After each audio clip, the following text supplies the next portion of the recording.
There seems to be a rush to digitize and bring in all of the new, whether it's AI or whatever else type of solution. And everybody is so eager to bring on the newest, fanciest digital tool or the latest upgrade. They miss that the foundation needs to be fixed first. If your foundational data is not where it needs to be, you're just going to be spending all of your time using a manual workaround of that tool. We miss either the process piece or the data piece. Both of those need to be good if you're going to get the value out of those tools that you think you're going to get. And welcome everyone to this episode of Smarter Sourcing. My name is John Pavia, and today we are joined by Kristen Coar, who is the Vice President of Global Procurement for Ferrara Candy Company. Kristen, thanks so much for joining us. Hi, John. Thanks for having me. Happy to be here. So before we get to the nuts and bolts of this interview, Ferrara, do the roots go back to Italy? Originally, yeah, Ferrara was actually founded, early 1900s in Chicago. So we've been local to Chicago forever, making candy, originally as a panning company, and we still do that. And now we've kind of, I would say, broadened our reach as we've, become part of the larger Ferrero organization, and really just specializing in everything that is sweet and delicious. But Ferrero and Ferraro, total coincidence. Total One had nothing to do coincidence. with the other, right? Correct. Yeah, that's what I heard, and I was amazed by that. So tell us about yourself. Tell us about your personal journey, how you got to your current position. Sure. I mean, I guess if we start all the way back at the beginning, I went to school out in Colorado at the University of Colorado Boulder. Picked a completely superfluous degree, international affairs. It was interesting. And then, since I had no idea what to do with that, joined the U.S. Navy as a supply chain officer. So I was there for about 6 years, deployed on ships while also working very shore duty opportunities out of San Diego. And I would say that's where I really learned the nuts and bolts of supply chain. How do you move goods? How do you procure services in various interesting situations? It's funny, like as a professional procurement person, I've sourced various things in various places, but nothing was more challenging than finding ice cream out on the Pacific Ocean for for the sailors, and maybe nothing was as high priority as that either. So, really learned supply chain. Also, built the foundation of my leadership journey and kind of what I like to bring to the table as a leader. From what I learned during my time in the Navy. Now, were you out at sea? hmm hmm Did you go in as a second lieutenant, or was it ROTC or Naval ROTC? Navy starts with ensign, so which is the equivalent of a second lieutenant. And I stayed until I hit an O3, which would be a captain in the Army or the Marine Corps, which is a lieutenant in the Navy. And yeah, went in as a junior officer, drove across the country from training down in Atlanta or Athens, Georgia, out to San Diego, jumped on a ship, took over a division of about 50 men 2 days before we deployed for 6 months. It was an all-male ship with only about 6 women on board because it was so old. They hadn't outfitted it for, I would say, general population of women. So that was my jumping off point to both being, an adult working and the military. That's amazing. And your military training, you started to allude to it, how it's helped you in your leadership training and being able to run a department. Tell us a little bit about that. Yeah, so I was really, really fortunate in the leaders that I got exposed to and got to work for during my time in the Navy, as well as the senior enlisted that, pretty much trained me. That's how it works in the Navy. When you go in as a junior officer, you take over a division responsible for a certain thing, and you've got senior enlisted folk who have been in the Navy for a long time, have a ton of experience, a ton of leadership experience, and their job is pretty much to make sure you don't look like an idiot. Um, and I had a wonderful senior chief petty officer who ran the division with me, and he really kind of showed what it means to be, a hands-on leader, setting clear and accountable goals, um, really being kind of a service-minded leader as well, where your job as a leader is not to tell people what to do or get to talk to senior people. Your job is to enable your team to succeed. And what does that mean? So that's really where I learned it was largely from Senior Chief Ryerson and from my captain of that ship, who was Captain Couch was a wonderful leader who would join us in the middle of the night on mid-watch when we would be driving the ship, at 2 in the morning and come up and share wisdom and sit with us and everything else. It was a great experience. It sounds like you were lucky for the people that you had as mentors back then. So now as someone who's probably a mentor to others, especially to young women, and I have 2 daughters, what advice do you give them about going out into the working world, and if you are in a situation where your coworkers are predominantly male? I would say that when you're in that situation, it's very easy for people to put you in a box. In the Navy, you could either be a certain way or a certain way. I think you can derive where I'm going with that. And finding a way to kind of be in the middle, um, where I likened it, as a junior officer especially, is how can I take on a role of almost like a big sister, rather than these other two things that you can be, where they kinda listen to you some of the time, they kinda respect you, but you have a good working relationship, and at the end of the day, you have each other's backs.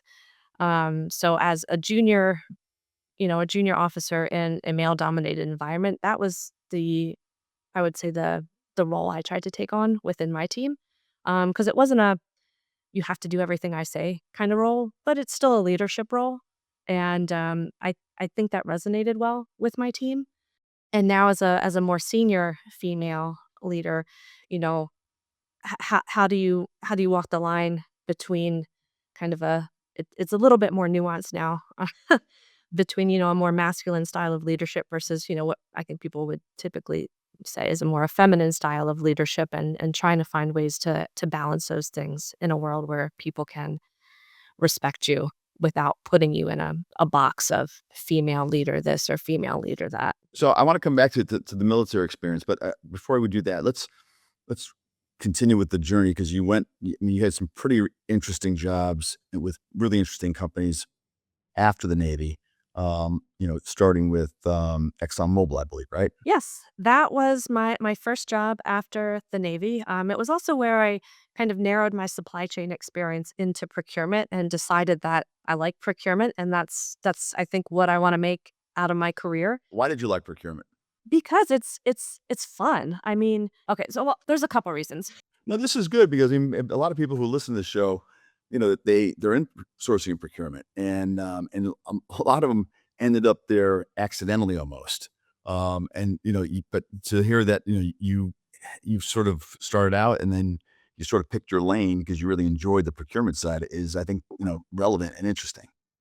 I think it's one of the few roles, especially in a corporate or office type environment where your impact is so immediate and so apparent. Like there's no arguing with whether or not you succeeded at what you set out to do in a negotiation or in supplier performance. It's very KPI driven and data driven while also like so you've got the KPI, the data side of things where you really have to think strategically on how do I utilize that data to be effective in my negotiations. But then you have all the people side too. So it's not just like an engineering role or a more science-based or math-based role. You've got some of that. You've got the analyst skill set that you need to develop. But then you have the people skill set as well where you're negotiating, you're managing stakeholders. Procurement is often in the middle of everything, whether it's manufacturing, finance, compliance, quality. Procurement like sits right in the middle of all that. Plus, then you have the external stakeholders with the suppliers. And you've got to find a way to be a leader, whether you're an analyst, an associate, senior manager, or vice president. You've got to find a way to be a leader in that spot in the middle of everything to get your company the best value for whatever you're trying to set out to do, while also, finding a way to bring value to the other stakeholders. It's I don't know, it's a fun place to be. It's challenging. I've not always been successful. Um, but it's yeah, it's never boring. I think I like that about, I'm never bored. And how you address the issue, and I hear this a lot from folks in this field, where you're balancing so many of those relationships, and yet you are in a position where you're always trying to drive great value, and that doesn't mean always the best price. It means the best value. Yet you're always needing to really nurture those important vendor relationships. So and you don't want to fall into the habit of just transacting because you're so busy and you're not really sourcing. So how do you manage all that? And what's your advice to those in the industry who are, maybe just starting out and they're viewing their job as always just getting the best price versus really driving great value while maintaining great relationships? Yeah, I mean, I think it's interesting. We don't even really measure savings in my current role, outside of indirect, which is a little bit different. But I would say, savings is such a small percentage of the potential value that a strong procurement organization can bring. My previous boss liked to say, "Let's make supply chain a competitive advantage." And I really liked that because it applies to procurement as well. Procurement can become a strategic competitive advantage for a company for many different reasons. And to answer your question, I would say first you've got to identify who your key stakeholders are, whether that's your boss, the CEO, the CFO, it kind of ranges, and really understand their value proposition. Where are they trying to get as a company for their function in their role? What is of value to them? And And that's what you really wanna target. Like, there's 1,000 different things that you can chase in procurement, whether it's savings, on-time delivery, um, better you know, better than last year pricing, better than budget pricing. There's 1,000 different ways to measure value in procurement. So being able to narrow down the value that you bring and aligning it to the value that your key stakeholders want is the best way I can say to help narrow your focus and prioritize your attention on those strategic levers that you should be pulling.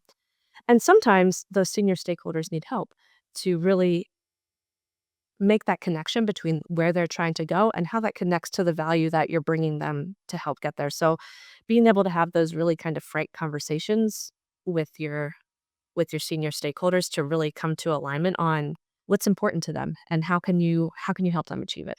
So I thought it was interesting. You said you don't really measure savings on the direct side, but you do on the indirect side. Why? Why the distinction where you said the focus was on savings as it relates to indirect? That because the set of value is just different.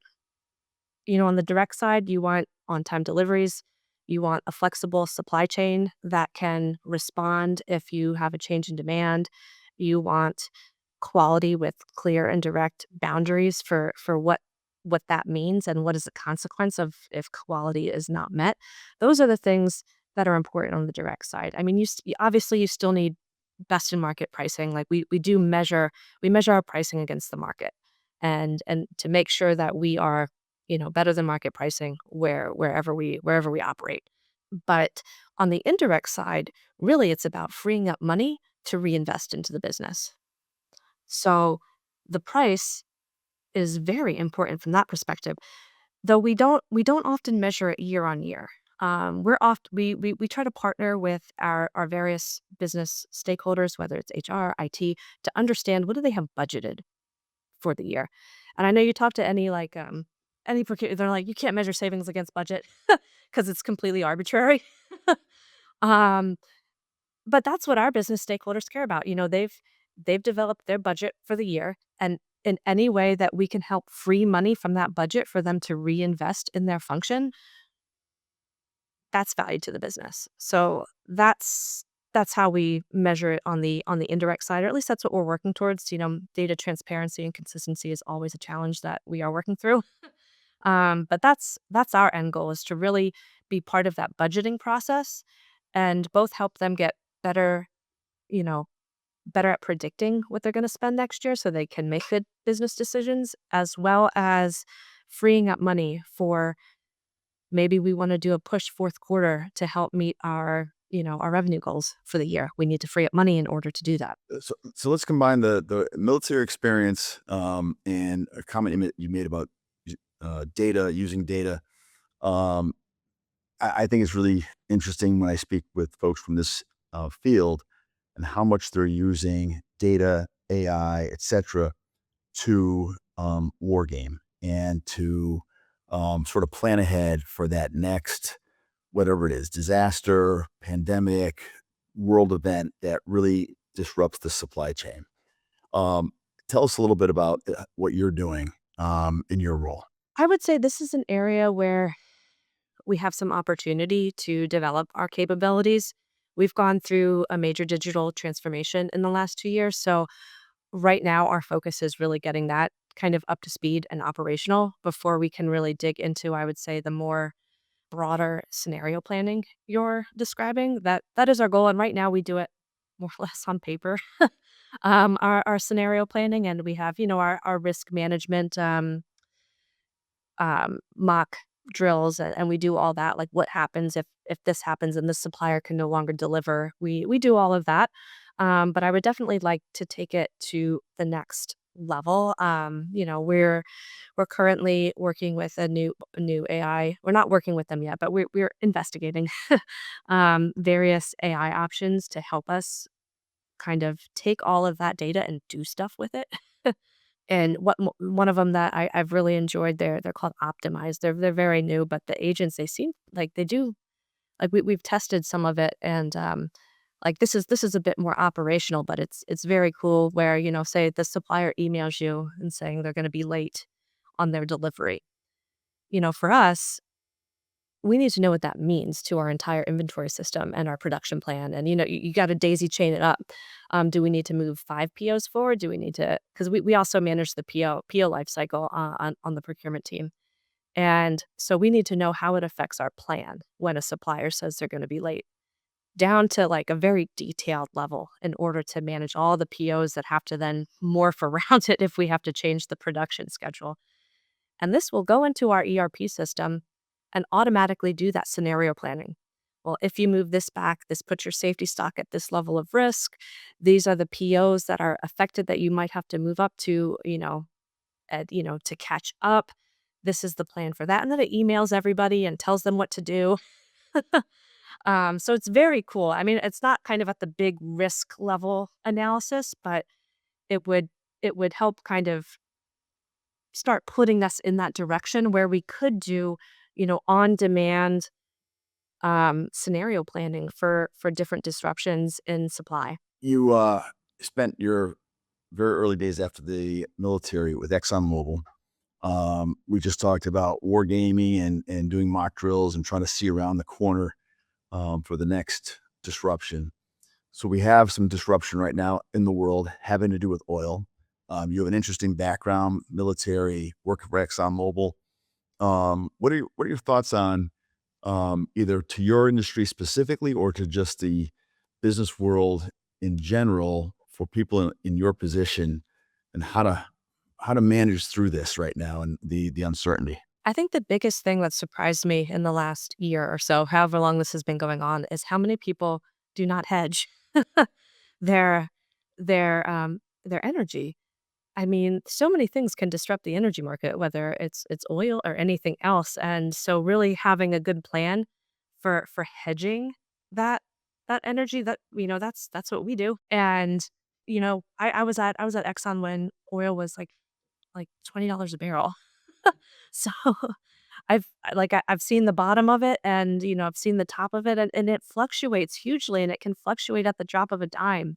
So, really understanding, kind of coming back to the stakeholders, your stakeholders' risk tolerance, and what's more important to them, kind of having price locked, or do they want to try to catch the bottoms or the tops or whatever, and aligning your sourcing strategy to that, but always having some measure of hedge or risk management in for oil. I think we're going to start to see more and more companies doing that. I mean, if somebody can just close the Strait of Hormuz or whatever else, I mean, that's a rather large impact on the global economy. Yeah, this is off topic, but I was amazed this morning at some of the things I heard in one story in particular about the amount of money that the Emirates and all the other countries in the region are already spending to create alternate routes to make the strait irrelevant. as soon as they possibly can.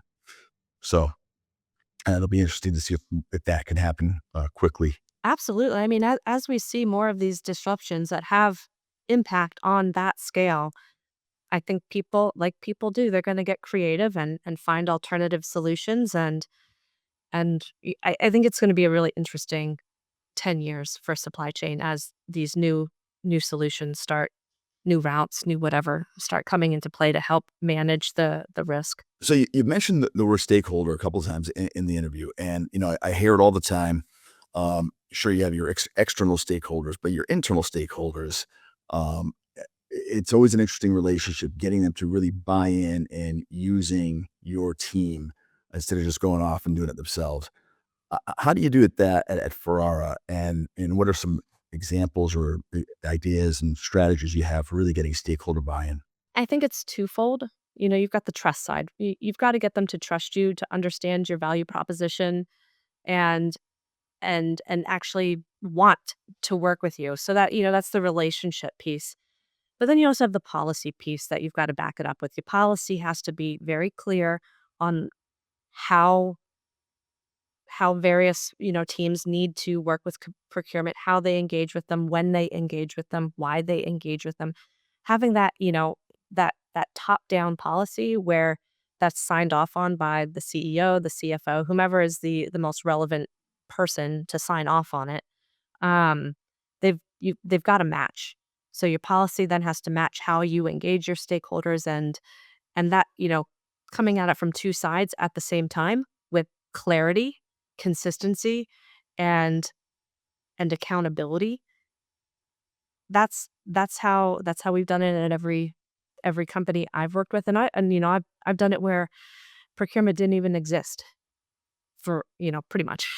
And so you're really building both that policy and that trust from the ground up versus, at ExxonMobil where it's already established and you're there and you're just having to reinforce it every day. Every day you show up, kind of it's not something that you could ever just expect to happen. You have to show up every day delivering these consistent ways of working with consistent results and consistent accountability. And in the way you're structured at Ferrari, I mean, I know the company is global. What about your group, though? Is it centralized or is it pretty spread out? We're centralized primarily in Chicago. That's where, all of our global category managers sit, but we also have local procurement teams in each of the regions as well to handle, the local supplier management, the local delivery management. So it's kind of that combination of global strategy with local attention to detail. And you mentioned before that uh, talk about stress. It was getting ice cream out on the ocean when you're out at sea in the Navy. What are those things that stress you out now in terms of things that keep you up at night? It depends on the day, the hour. I mean, what one day we could be talking about, you know, where are we going strategically? And, are we acquiring somebody else or are we completely, transforming our organization or new AI or IT transformations? And then the next day, you might have a supplier miss a delivery of corn syrup into a plant and the plant's about to shut down. So it like I said, it's never boring. There are always things coming down the pipeline. I mean, I think the most consistent stress is just making sure like I always worry about if my team is working too hard or if they are getting burned out. We've been very, very busy for the last 3 years. Um, just doing so much, we've grown. And do you own both direct and indirect? I do. And capital. We added that to the mix, and PO life cycle. So I have the whole P2P process. And, I've been very lucky with the team I have, in my current role. And they are some of the best category managers, the smartest people I've ever worked with. And I worry whether or not I'm doing my role well enough to allow them to succeed and do it in a way where they're happy here. Like I'm proud to say, like our turnovers is next to nothing in the last year. And, I take a lot of pride in that and want to continue to make sure my team has the tools it needs to succeed, especially, when as things get more challenging. The global environment has changed. It's wild to me that GPL1s have had such an impact on just the food industry in general. And, we're affected too, like anywhere else. Um, and, it's different today than it was 2 years ago. So I want to ask about the GLP-1 effect. But before I ask that, in managing all of that you just described, your time at McKinsey, and sort of the consulting ethos and the work ethic, but also the skills that you learn at most consulting firms, especially McKinsey. How have those helped you? Being able to think on your feet and kind of constantly having to think on your feet. I think, as a senior leader, being able to kind of walk in because I'm not doing the day-to-day operations. I'm not on the ground ordering POs or talking to suppliers every day.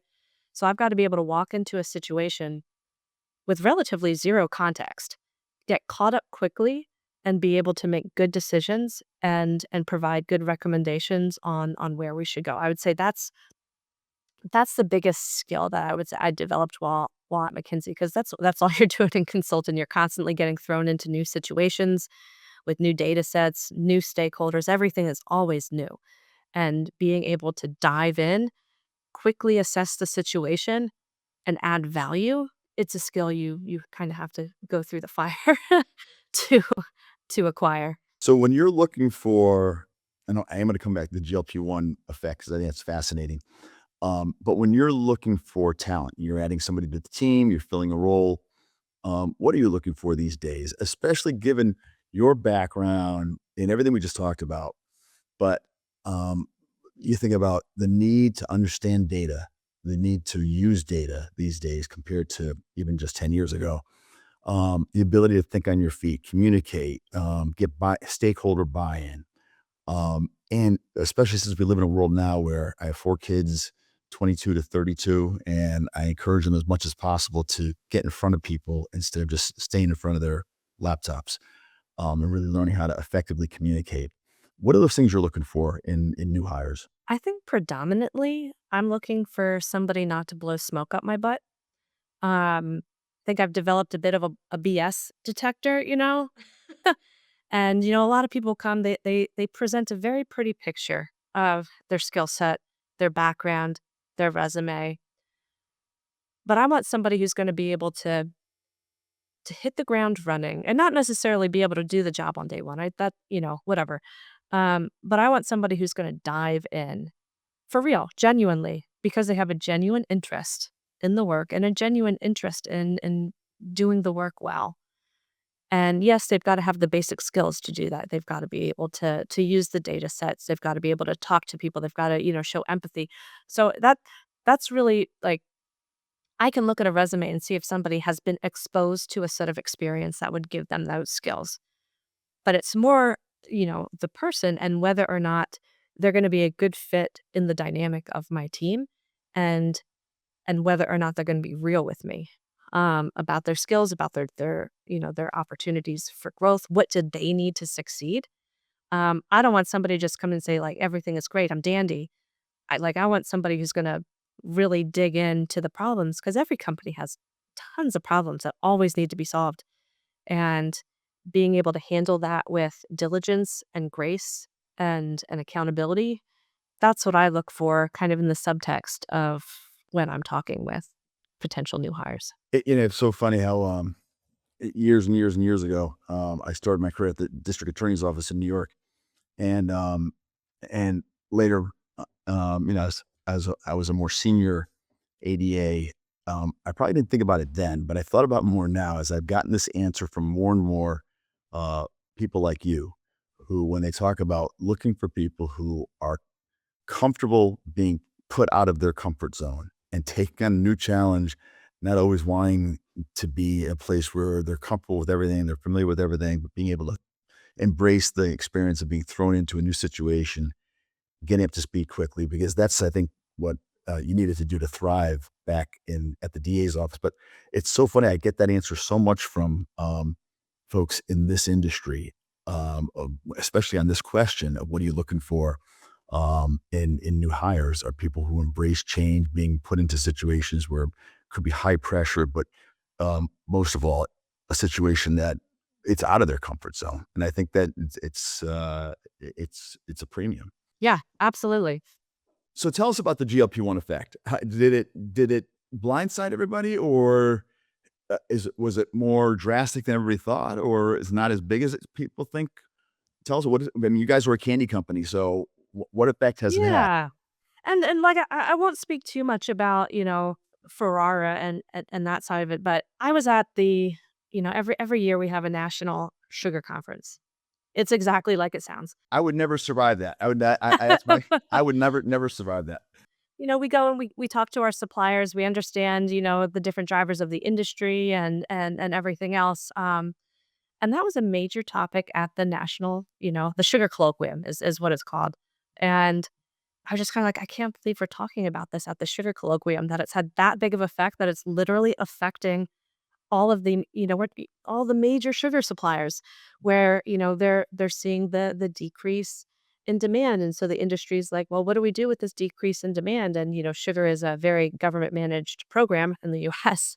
So, what are the responses, coming from that side of things? And yeah, it it just kinda blew my mind that that was a topic at at the colloquium as something large enough to affect the industry. But, I mean, if you think about it, it makes sense, it's mostly, women who are, using this, and they're also the ones usually buying food for everybody in the house. Um, Also the ones role modeling what and how to eat. So it's affecting the whole family, not just the people taking it. Yeah, and that is this. It's true in our house as well. I just think it's amazing the some domino effect that these drugs have had, this class of drugs have had on a bunch of industries. So what's next? What's around the next corner for you, for your department, especially with talked a little about using AI. And when you think about best practices, of course, everybody's investigating how AI can help them. But what else do you do to get out of the office and really get a sense of what's going on out there that other sourcing procurement professionals are doing in terms of best practices and things that you want to bring back to your team? Sure. So I would say historically, this is an area where I have not spent a lot of time. I've been very heads down in my career for the last 10 years, just focusing on the job, doing well. I've also been building my family for the last 5 years. I have two under five, so that's been busy.